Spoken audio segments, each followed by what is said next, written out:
ប្រទេសថៃគឺជាប្រទេសមួយដែលមានប្រវត្តិនយោបាយវឹកវរនិងមានភាពភ្លឺងងឹតជាបន្តបន្ទាប់ចាប់តាំងពីរដ្ឋប្រហារឆ្នាំ1932រហូតដល់សព្វថ្ងៃ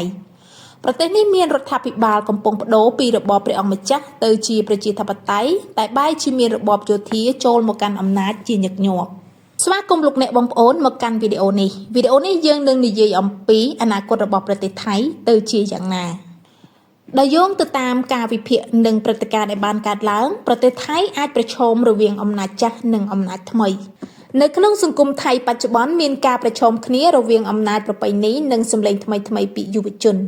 អំណាចចាស់រួមមានយោធាស្ថាប័នព្រះមហាក្សត្រព្រឹទ្ធសភានិងរដ្ឋាភិបាលដែលត្រូវបានគ្រប់គ្រងដោយកងកម្លាំងអាវុធពួកគេបន្តប្រើប្រាស់ច្បាប់និងរបៀបគ្រប់គ្រងដើម្បីរក្សាស្ថិរភាពលើសិទ្ធិរបស់ប្រជាជនអំឡុងពេលថ្មីនេះក្រមយុវជនដូចជា Free Youth Resident និងគណបក Move Forward បានបង្ហាញការតវ៉ារបស់ពួកគេជាសាធារណៈពួកគេមិនត្រឹមតែទាមទារការកែប្រែច្បាប់ប៉ុណ្ណោះទេប៉ុន្តែទាមទារទាំងការសិក្សាពិភាក្សាអំពីទូនាទីស្ថាប័នព្រះមហាក្សត្រផងដែរដែលជាប្រធានបទត្រូវហាមឃាត់មិនឲ្យនិយាយក្នុងប្រទេសថៃជាច្រើនទសវត្សរ៍មកហើយចំណុចមួយទៀតពាក់ព័ន្ធទៅនឹងបច្ចេកវិទ្យានិងបណ្ដាញសង្គមដែលជាអាវុធថ្មីរបស់ប្រជាពលរដ្ឋសង្គមអ៊ីនធឺណិតនិងបណ្ដាញសង្គមបានផ្លាស់ប្ដូរទម្រង់នយោបាយនៅក្នុងប្រទេសថៃយ៉ាងខ្លាំងកម្មវិធី TikTok Twitter និង YouTube បានក្លាយទៅជាវិថីសម្រាប់ប្រជាជនបង្ហាញទស្សនៈនយោបាយបង្ហាញពីភាពអយុត្តិធម៌រៀបចំព្រឹត្តិការណ៍និងរៀបចំការបាតកម្មជាដើមនេះបង្ហាញថាកម្មវិធីបច្ចេកវិទ្យាជួយឲ្យពលរដ្ឋថៃម្នាក់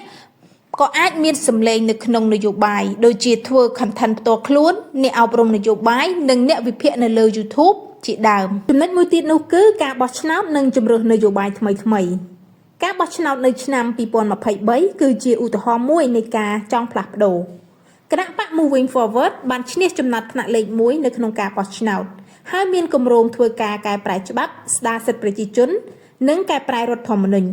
ប៉ុន្តែពួកគេមិនអាចបង្កើតរដ្ឋាភិបាលថ្មីបានទេដោយសារតែព្រឹទ្ធសភា250នាក់ត្រូវបានតែងតាំងដោយយោធាពួកគេបោះឆ្នោតទប់ការបង្កើតរដ្ឋាភិបាលដោយ Moving Forward នេះជាការបង្ហាញថាប្រជាធិបតេយ្យនៅថៃនៅមិនទាន់មានភាពពេញលេញនៅឡើយនោះទេចំណុចមួយទៀតនោះគឺអនាគតក្រោមនយោបាយដ៏ស្មុគស្មាញការងើបឡើងនៃយុវជនគ្មានអ្នកណាអាចដឹងមុននោះឡើយពួកគេកាន់តែទាន់សម័យមានចំណេះដឹងនិងប្រើបច្ចេកវិទ្យាដើម្បីជំរុញការផ្លាស់ប្ដូរប៉ុន្តែអំណាចយោធានិងស្ថាប័នប្រពៃណីក៏មិនចង់បោះបង់អំណាចឲ្យយុវជនដោយងាយនោះដែរដូច្នេះអនាគតប្រទេសថៃអាចប្រឈមនឹងការដណ្ដើមអំណាចជាមួយគណៈបកប្រជាធិបតេយ្យនិងអំណាចប្រពៃណីតើអនាគតប្រទេសថៃនឹងទៅជាយ៉ាងណាប្រសិនបើប្រទេសថៃបើកសិទ្ធិចំហសម្រាប់ប្រជាជនអនុញ្ញាតឲ្យពួកគេពិភាក្សាដោយសេរីកែសម្រួលរដ្ឋធម្មនុញ្ញនិងធ្វើឲ្យមានការបោះឆ្នោតដោយមានភាពយុត្តិធម៌ប្រទេសនេះអាចនឹងក្លាយជាគំរូនៃប្រជាធិបតេយ្យប៉ុន្តែបើរឹតបន្តឹងវាអាចនាំឲ្យមានវិបត្តិនយោបាយធ្ងន់ធ្ងរនិងបញ្ហាសេដ្ឋកិច្ចជាបន្តបន្ទាប់